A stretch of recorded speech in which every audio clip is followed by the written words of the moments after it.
Bom, então antes da gente ir para a história da Helena, eu não posso deixar de pedir para vocês darem um like nesse vídeo. Assista até o final. Se vocês não gostarem, dá um dislike, não tem problema nenhum. Considere-se a possibilidade de estar se inscrevendo e deixe a sua opinião sobre essa história, tá bom? Bora lá para a história da Helena? Bom, vou começar desde o começo. Vou tentar resumir ao máximo a minha história. Quando eu era criança, 9 anos de idade, meu pai tinha um salão de cabeleireiro e estava indo muito bem, por sinal. Mas era um tempo onde não se admitia muita concorrência na região. Então o dono de outro salão pagou para assaltarem o salão do meu pai. Que absurdo. Durante a noite. Ao abrir o salão de manhã, meu pai tomou um belo susto, pois levaram todos os objetos dele de trabalho. Tesoura, secador, cadeira, enfim, tudo que ele pudesse usar para estar exercendo a sua profissão. Com isso, é claro, meu pai foi para a polícia, fez boletim de ocorrência e assim continuou trabalhando. Colocou as cadeiras comuns no lugar das outras que foram levadas. Porém, numa cidade tão pequena, não é tão difícil saber quem aprontou uma arte como essa. E com essa informação, um conhecido do meu pai, meio metido a malandrão, resolveu intimar esse rapaz. O ladrão, no caso, né? Muito doido fazer isso. Diante disso, pronto. Meu pai ficou na mira dos ladrões. Começaram a ameaçar meu pai de tirarem a vida dele. Meu Deus. Diante dessa situação, mudamos para um estado lá do Nordeste. Eles não estavam morando lá. Até a data da viagem, tivemos que ficar meio que escondidos. Eu e meu irmão saímos da escola. E meu pai fechou de vez o salão. O coitado teve que trabalhar num lixão perto de casa para nós não passarmos necessidade. Nossa. Chegando lá... Para não passarmos necessidade. Até que a data da viagem chegou. Fomos viajar. Fomos de caminhão. Vendemos quase tudo que tínhamos e o pouco que levamos foi em cima de uma carga de caminhão.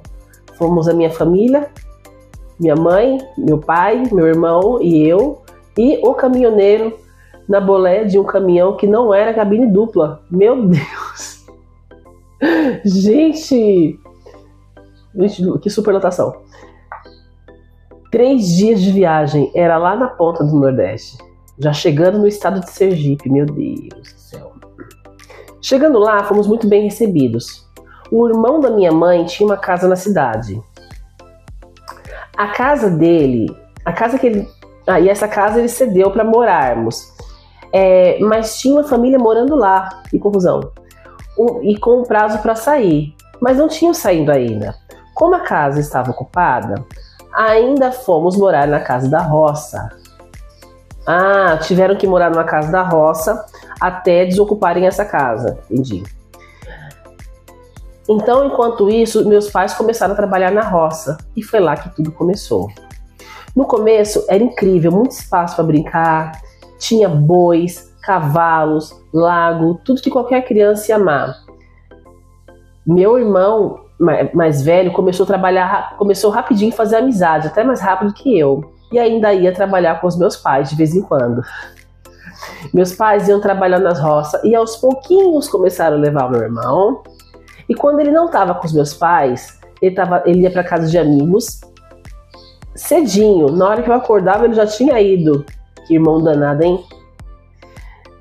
E eu não ia atrás dele porque tinha muito gado no meio do pasto. E eu tinha medo de passar sozinha. Então ficavam em casa a minha vozinha, o irmão da minha mãe e eu.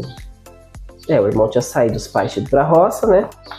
Minha mãe me deixava na responsabilidade do irmão dela. Me recuso a chamar ele por algum nome. Nossa. Foi então que aos poucos algumas coisas começaram a acontecer. A primeira vez eu fui fazer xixi não tinha banheiro lá. Então vi que ele de longe estava me observando. Essas casas que as pessoas tinham que ir para fora de casa e fazer ali no matinho, um cantinho. Ele estava de longe me observando e fez isso algumas vezes, mas eu entendia que estava cuidando de mim, para nenhum bicho chegar perto. Afinal de contas, eu só tinha 9 anos. E que malícia uma criança de 9 anos tem? Nenhuma. Um dia, quando eu saí do quintal para entrar dentro de casa, eu saía do quintal e ia entrar dentro de casa, ele me abraçou pela cintura de um jeito muito estranho. Eu não sabia o que era, mas eu sabia que era estranho. O irmão da minha mãe, gente, ela não chama por nome nenhum, de jeito nenhum. O irmão da minha mãe começou a ir pra minha cama toda noite e me dar beijo de boa noite. Claro que minha mãe não levou a mal. Engraçado que meu irmão era afilhado dele, mas ele não beijava. Ele só dava boa noite pra mim. E assim, aos poucos, ele foi aumentando o seu grau de intimidade comigo. Assim tudo começa, né, gente? Bom, nessa casa não tinha banheiro convencional, tinha apenas um cômodo onde tínhamos que pegar água para banhar. Mas eu sempre tomava banho depois que minha mãe chegava. Um belo dia ele resolveu brincar comigo.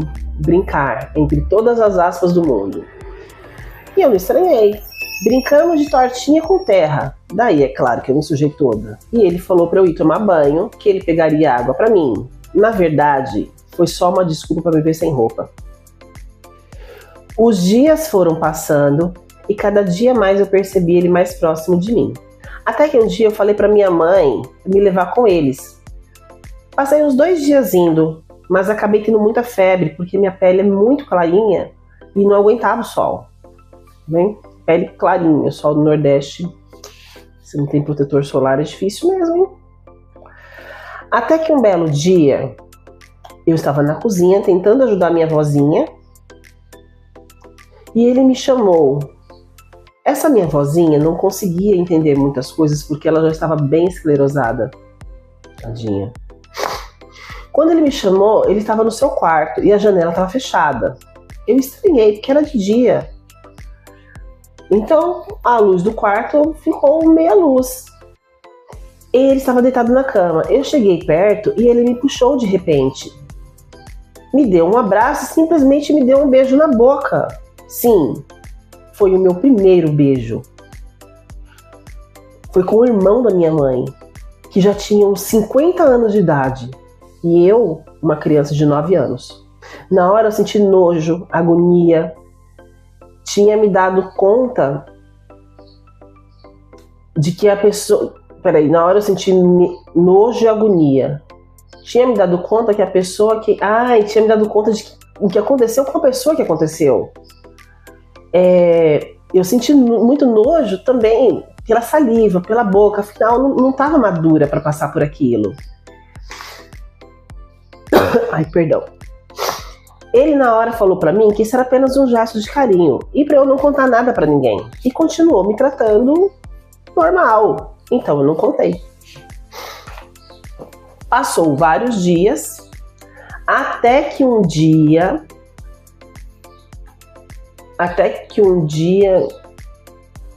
a minha tia pegou a minha vozinha para passar o dia com ela e o meu irmão ficou em casa comigo. Quando este homem resolveu que meu irmão deveria ir tocar os gatos que estavam em outro pasto, hoje acho que isso foi premeditado, porque para os gatos sair daquele pasto e ir para um pasto vizinho, só se alguém abrisse a cancela para eles. Cancela deve ser aquelas porteiras, né? E pasto dos gatos deve ser isso. Então ficou eu e ele sozinho. Nesse momento comecei a sentir um receio dele. Então eu estava procurando não ficar tão próxima dele. Ele decidiu então que era o momento de agir, mas sempre sorrateiro. Eu estava na rede que ficava na varanda quando ele chegou perto e começou a balançar a rede mais ainda. E de repente sentou com tudo. Sentou com as pernas abertas na rede e eu no meio. Fui levantar, mas ele me impediu e me puxou e me beijou daquele jeito de novo, com força, sem permitir que eu me afastasse.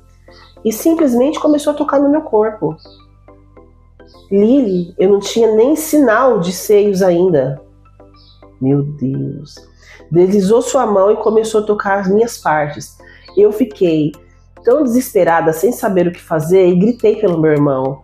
Quando ele falou pra mim, pode chamar. Ele não vai ouvir. Ele foi tocar o gado no pasto do senhor fulano de tal. Lembra? Me puxou com tudo pro seu quarto e trancou a porta. Eu estava apavorada, sem entender nada. E nem imaginar o que estava por vir. Lembrando que eu só tinha 9 anos. E antigamente, as crianças de 9 anos tinham menos noção ainda do que hoje. Não tinha internet, não tinha nada que ensinasse, né? Compreensível. Me deitou na cama e muito rápido ele tirou a parte de baixo da minha roupa e abriu de mim. Lily, a dor foi tanta que gritei e chorei muito. E ele teve a coragem de falar que isso era só um ato de amor comigo. Eu perguntei para ele se era um ato de amor, por que doeu tanto? Ele riu e disse que eu ia me acostumar. Na hora eu pensei, como assim eu vou me acostumar? Vai ter de novo? Foi então que a máscara do monstro caiu de vez. Disse que se eu contasse para alguém o que ele fez comigo, ele faria igual com o meu irmão. Monstro. Claro que eu não contei. Comecei a ficar diferente, quieta, chorona pelos cantos. Toda hora perguntava para meus pais quando íamos para outra casa. Eu dizia que não gostava mais daquela. Eles pediam para eu ter paciência.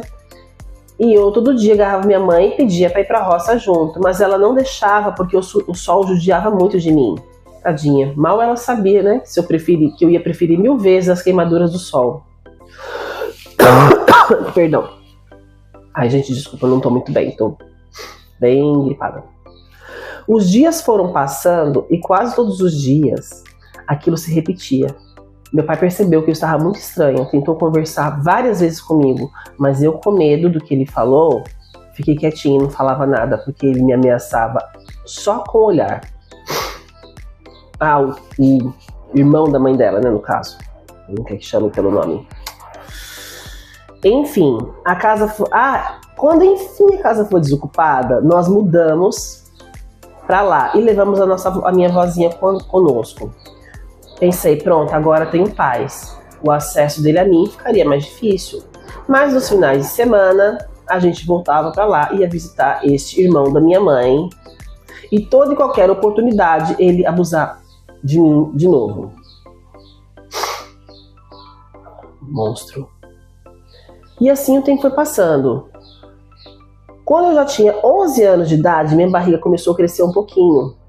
E eu comecei a chorar igual uma louca, achando que estava grávida. Até que não me segurei e contei tudo para minha mãe, aos prantos. Falei que estava grávida do irmão dela. Ela ficou horrorizada, chorou muito comigo, pediu desculpa por não ter percebido nela. Me explicou que era impossível eu estar grávida, pois eu nunca havia menstruado. Pois é, eu não sabia nem o que era isso na época. Era criança, né? Pra você ver o grau da minha inocência.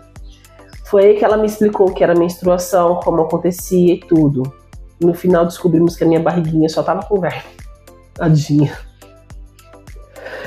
Não sei o exato momento que ela contou pro meu pai, mas pude ver meu pai chorando e muito cabisbaixo. Ele foi atrás desse homem para tirar satisfação e quem sabe dar umas nele. Quando chegou lá, foi o que eu fiquei sabendo, que ele já estava me difamando nos bares da redondeza, falando que o que ele fez e que a culpa foi minha. Quem mandou ser tão bonitinha? Meu pai se sentiu humilhado, voltou para casa, cortou relações e o que sobrou pra gente foi isso, né? Se fosse hoje em dia, ele já teria perdido a vida por ter feito isso. Mas nessa época, nessa região, esse tipo de ação era meio que considerado normal. Que absurdo! Mas infelizmente até hoje ainda acontece e ainda tem gente que considera normal esse tipo de situação que eu não entendo.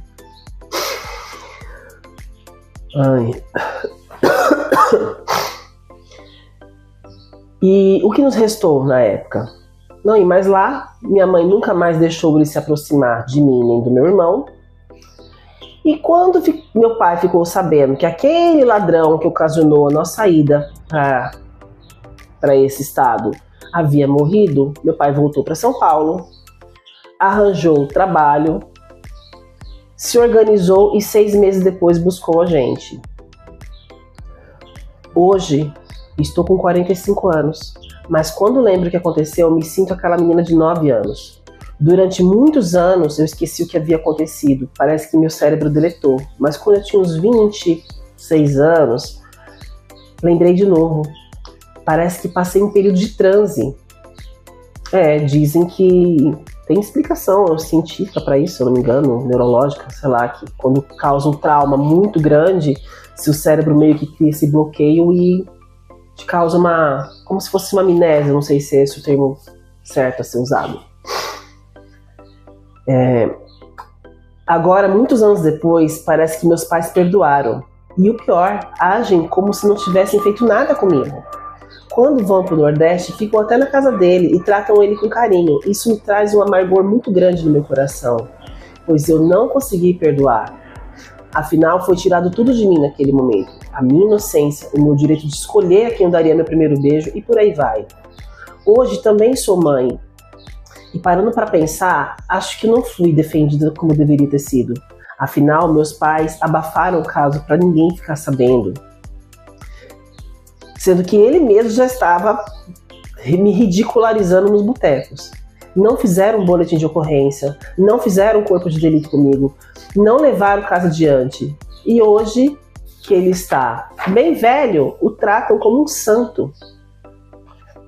Pode ser que eu esteja sendo injusta, mas me sinto totalmente solitária nessa questão. Sinto mágoa até dos meus pais por conta disso. Eu jamais agiria assim com a minha filha. Para mim, ficaram só os traumas e tudo que eu passei. Recentemente fiquei sabendo que invadiram a casa dele e o agrediram. Tanto que ele foi parar na UTI. O motivo? Mexeu com uma menininha lá da cidade e o pai da criança descobriu. Lili, me desculpa se o relato ficou muito longo. Tentei resumir o máximo possível. Foi uma maneira de desabafar e principalmente alertar os pais para que nunca se descuidem de seus filhos. Não deixem de observar o menor sinal de alguma coisa estar errada. Difícil, né? Pesado, mas como todo mundo já sabe, esse tipo de coisa costuma acontecer dentro de casa, com quem a gente mais convive. Segundo os dados, em primeiro lugar, esse tipo de coisa acontece com padrastos, segundo, com os pais, terceiro, com os tios.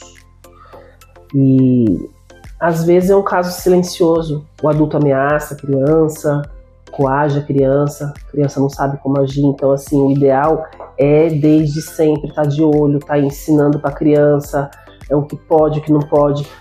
Eu tenho uma filhinha também. Para minha filha eu faço assim, eu faço desenho de uma pessoa, eu falo, desenho bolinha vermelha onde ninguém pode tocar, só a mamãe.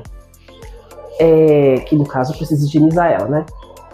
Onde é verde pode tocar, onde é amarelo tem que tomar cuidado, não pode tocar. Sempre alertar a criança que para conversar com a mãe.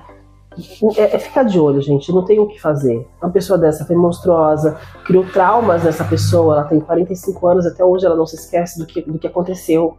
Passou um recesso aí de amnésia, não sei se realmente se esse é o termo certo.